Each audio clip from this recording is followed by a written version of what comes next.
হয়নি। দুটো জায়গাতেই রিজন এক। প্রথম বেলভিউ ক্লিনিক, আমরা দ্বিতীয় যে জায়গায় অভিষেক বন্দ্যোপাধ্যায়কে নিয়ে যাওয়া হয়েছিল ভর্তি করাবার জন্য, সেখান থেকে যে প্রেসক্রিপশন দেওয়া হয়েছে সেটা অত্যন্ত তাৎপর্যপূর্ণ। সেই প্রেসক্রিপশনে স্পষ্টত যেটা বলা আছে, আমি যদি ইংলিশটাও পড়ি, সেখানে লেখা আছে presently patient came to the hospital and got checked. There is no serious physical signs of injury, expecting bruises in the chest, so fully conscious and oriented, hence there no rest is required at that time or not require any admission in hospital. তো আমরা যদি এর বাংলা তর্জমা করি, এবং তিনি সেখানে আরো স্পষ্ট করে লিখে দিয়েছেন, as a precautionary necessary following medicines have already been given to him.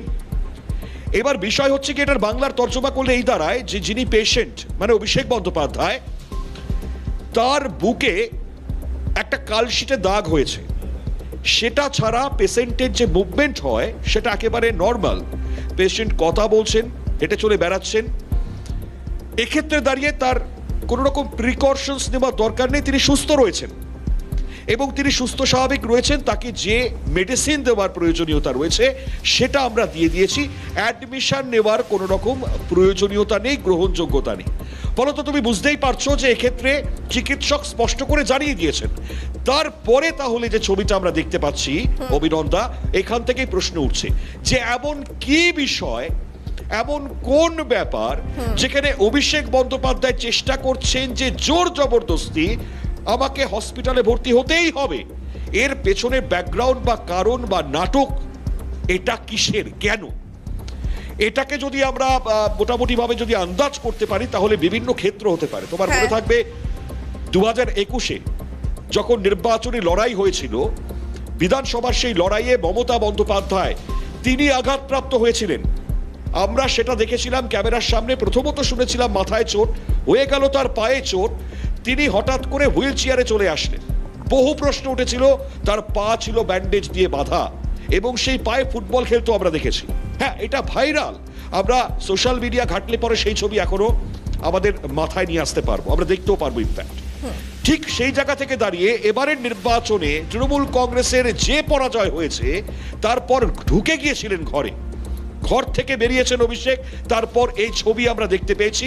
জনতার জনরোষ আছড়ে পড়ার পর পরিস্থিতি কোন জায়গায় গিয়েছে। মানুষের মন থেকে ধুয়ে মুছে সাফ যে দলটি, এ রাজ্যের একদা শাসক দল তৃণমূল কংগ্রেস, তাহলে কি পারসেপশন ক্রিয়েট করতে চাইছে? এক, যদি পারসেপশনের জায়গায় যায়, কেন এই নাটক?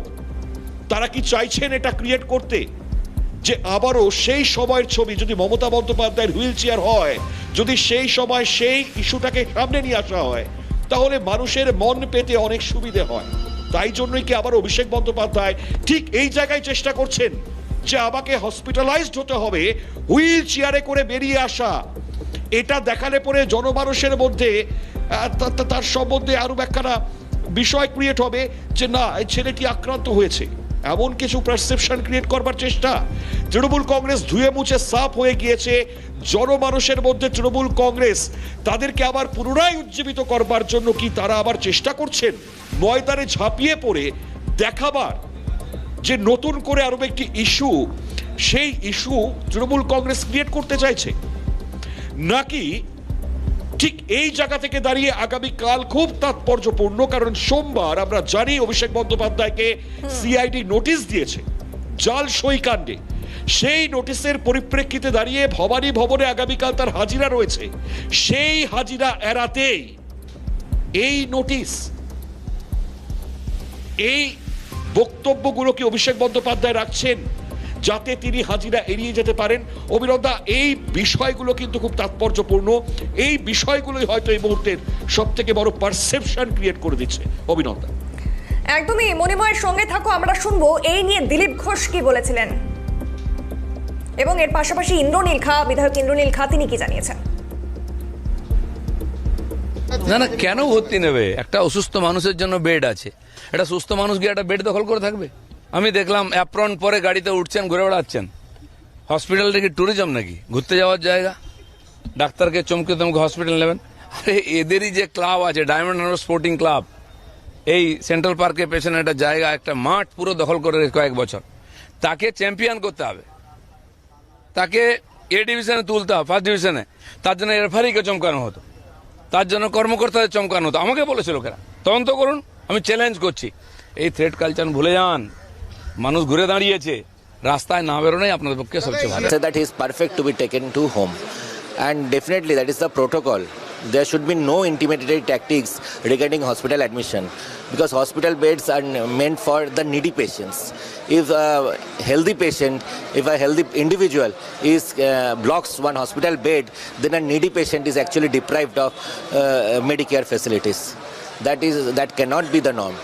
No matter how much Mamata Banerjee or her party men coerce doctors, the doctors should not feel intimidated and do as per protocol, as per ethics and guidelines. মানে সেটাই বিজেপির তরফ থেকে যেই বক্তব্য উঠে আসছে, যাদের জন্য প্রয়োজন হাসপাতালের বেড তাদেরকে রাখা হবে।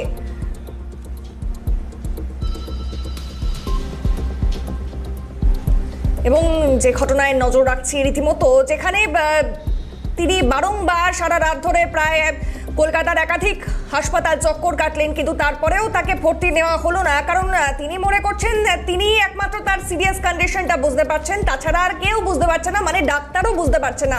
যেখানে ডাক্তারের প্রেসক্রিপশনে একেবারে স্পষ্ট যে রোগী হাঁটাচলা করতে সক্ষম এবং যথেষ্ট সম্পূর্ণ সচেতন রয়েছে, ভর্তি রাখার কোনো প্রয়োজন নেই, সাফ জানিয়ে দেয় শহরের দুই বেসরকারি হাসপাতাল। জনরোষের মুখে পড়লেও আঘাত গুরুতর নয়, তবু হাসপাতালে ভর্তি হতেই হবে অভিষেক বন্দ্যোপাধ্যায়কে। এবং এই নিয়ে কিন্তু একাধিক প্রশ্ন উঠতে শুরু করেছে। আবারও চলে যাব, সরাসরি রয়েছে সহকর্মী মণিময়। একেবারে দেখো, আমরা যেটা বলছিলাম, কারণ আমাদের হাতে তো প্রেসক্রিপশনটা রয়েছে। আমি যদি আরো একবার এই প্রেসক্রিপশনটা দেখাই, জুম করে দেখাতে বলবো। আমার ক্যামেরা পার্সন সাবির এই মুহূর্তে রয়েছে আমার সঙ্গে। ঠিক এই জায়গা থেকে দাঁড়িয়ে এই প্রেসক্রিপশনে বড় বড় অক্ষরে লেখা রয়েছে। জুম করে যদি লাইন বাই লাইন, আমি আবারও বলছি, লাইন বাই লাইন যদি আমরা দেখাতে পারি, সেখানে স্পষ্ট, ইনফ্যাক্ট আমাদের স্ক্রিনের পাশেও আমরা এই প্রেসক্রিপশন কিন্তু দেখিয়েছি। এখন দেখো, এই প্রেসক্রিপশনে যেটা লেখা ছিল, অভিনন্দা তুমিও বলছিলে, কোনো প্রয়োজনীয়তা নেই। অভিষেক বন্দ্যোপাধ্যায় নিজেকে কি নিজে ভাবছেন ডাক্তারের ওপরে, যেমনটা ভাবতেন হয়তো তৃণমূল সুপ্রিমো সেই সময়। আর সেই সময় ছিল তৃণমূল সরকারের আমল, যা খুশি তাই করতে পারা যায়, এরকম একটা সিচুয়েশনশিপে দাঁড়িয়ে তারা করেছেন। একটু বিরত করছি সঙ্গে থাকো, কারণ এই মুহূর্তে আমাদের সঙ্গে টেলিফোন লাইনে রয়েছে চিকিৎসক কাজল কৃষ্ণ বণিক। কাজল বাবু, আপনাকে স্বাগত সিএনএ। এবং মণিময়, তোমার প্রশ্ন। একেবারে কাজল বাবু, আমরা গতকালের নাটক দেখেছি, চরম নাটক দেখেছি। অভিষেক বন্দ্যোপাধ্যায় হাসপাতালে ভর্তি হওয়ার জন্য আপ্রাণ চেষ্টা করছেন। আমরা যে প্রেসক্রিপশনটা পেলাম, যে প্রেসক্রিপশনের মধ্যে স্পষ্টত লেখা রয়েছে অভিষেক বন্দ্যোপাধ্যায় মানে এই পেশেন্টের শারীরিক অবস্থা সম্বন্ধে, তিনি হাঁটাচলা করছেন, সবকিছু ঠিক আছে, তবুও তিনি ভর্তি হতে চান। হাসপাতাল বলেছেন না, ভর্তি হবার কোনো প্রয়োজনীয়তা নেই। চিকিৎসার পরিভাষায় যদি একটুখানি বলেন, গতকাল যা লেখা হয়েছিল, সেই লেখার পরিপ্রেক্ষিতে দাঁড়িয়ে আপনার কি মত? আমার না দুটো খুব জনপ্রিয় গানের কথা মনে পড়ছে, কতই রঙ্গ দেখি দুনিয়ায়, আর নজরুল ইসলামের গান, চিরদিন তাহারও সমান নাই। চিকিৎসা বিজ্ঞানটা কিন্তু কোন ব্যক্তি, তিনি যত বড় রাজনীতিবিদ হোক না কেন, চিকিৎসা বিজ্ঞান বিজ্ঞানী। এই চিকিৎসকরা বিজ্ঞান মেনে চিকিৎসা করেন, কোন জাত পাত ধর্ম পজিশন দেখে চিকিৎসা করেন না। এই সহজ সরল কথাটা সংশ্লিষ্ট মানুষগুলির বোঝা উচিত ছিল আজ নয়, যখন তারা ক্ষমতায় ছিলেন তখনই তাদের চোখ খুলে যাওয়া দরকার ছিল। তখন একটা জুনিয়র ডাক্তার চোখে আঙুল দিয়ে বলেছিল, ম্যাডাম, আমরা জাতপাত পদবি দেখে চিকিৎসা করি না, মানুষটার দরকার চিকিৎসা, তাকে চিকিৎসা করবেন চিকিৎসক, সাহায্য করবেন স্বাস্থ্যকর্মী, এটাই হচ্ছে এস্টাবলিশ রুল। সেখানে যদি কেউ প্রভাব খাটিয়ে কখনো সরকারি হাসপাতালের বিশেষ ওয়ার্ডে ভর্তি হওয়ার সুযোগ লাভ করতেন অতীতে, অন্যায়ভাবে অন্যায্যভাবে, তিনি চিরকাল সেটা পাবেন তা তো হতে পারে না। আমি ধন্যবাদ জানাবো এই হাসপাতাল দুটির কর্তৃপক্ষ, বিশেষ করে চিকিৎসক, যারা পরিষ্কার লিখে দিয়েছেন এই মুহূর্তে হাসপাতালে ভর্তির কোনো প্রয়োজন নেই। আউটডোর ভিত্তিক চিকিৎসা বা প্রাথমিক পরিচর্যাটাই যথেষ্ট এই কথা বলার সাহস দেখানোর জন্য, এবং অত্যন্ত দুঃখের এবং অত্যন্ত লজ্জার যে এই কথা শোনার মতন ধৈর্যটুকু তাদের নেই। তারা ভয় দেখাচ্ছেন, হুমকি দেখাচ্ছেন, যে কাজ তারা এতদিন করে মানুষের কণ্ঠ রোধ করছিলেন। শুধুমাত্র চিকিৎসক নয়, শিক্ষা, স্বাস্থ্য, সংস্কৃতি, পৌর উন্নয়ন, গ্রামাঞ্চল, সমস্ত জায়গাতে এটা কোনো বিচ্ছিন্ন ঘটনা যায় নয়। মনে রাখতে হবে, একটা আদি আবৃত্তির প্রবাদ বাক্য আছে, স্বভাব যায় না বললে। আমি জানি না কতদিন তারা এই তেজ বজায় রাখবেন। যত তাড়াতাড়ি এদের তেজ যায় তত তাড়াতাড়ি রাজনীতি তথা পশ্চিমবঙ্গবাসীর মঙ্গল বলেই আমার মনে হয়।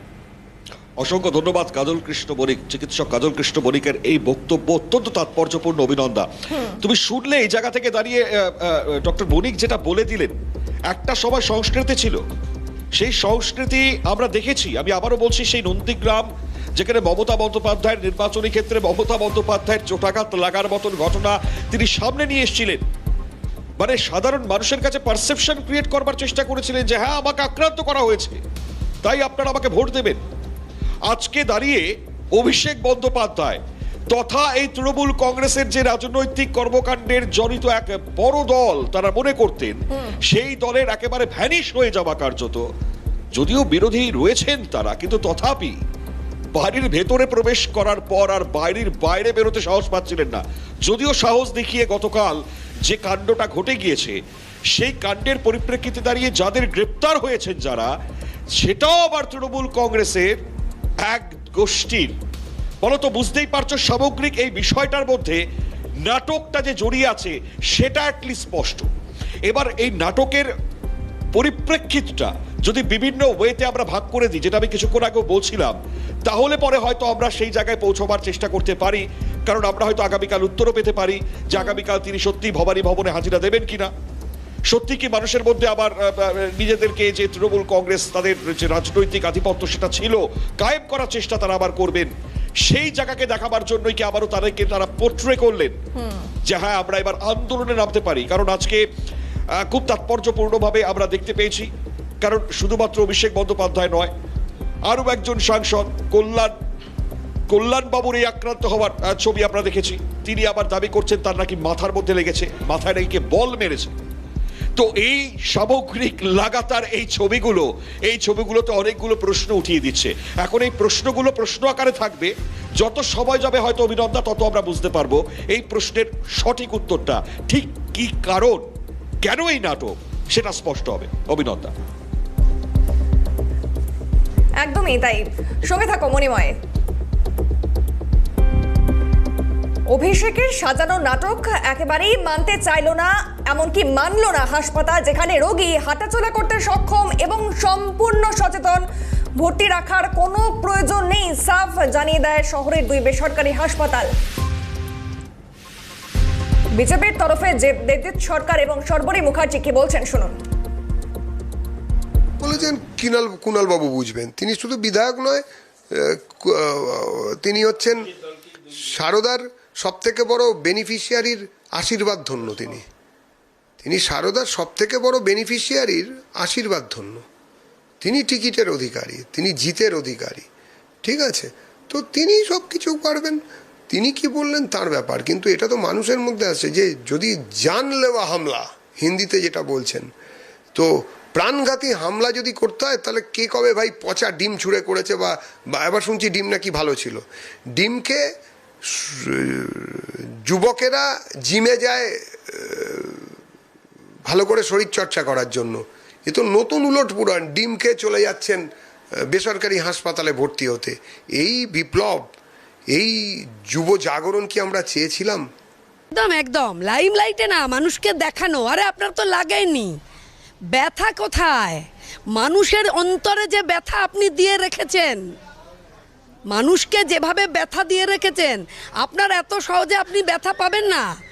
কেমন আপনাকে প্রতিদিন এইরকমভাবে মানুষ, সাধারণ মানুষ প্রতিদিন আপনাকে এইভাবে মানে নির্যাতন করবে, এইভাবে প্রতিদিন আপনি মানুষের দ্বারা অবহেলিত হবেন, হেনস্থার শিকার হবেন প্রতিদিন।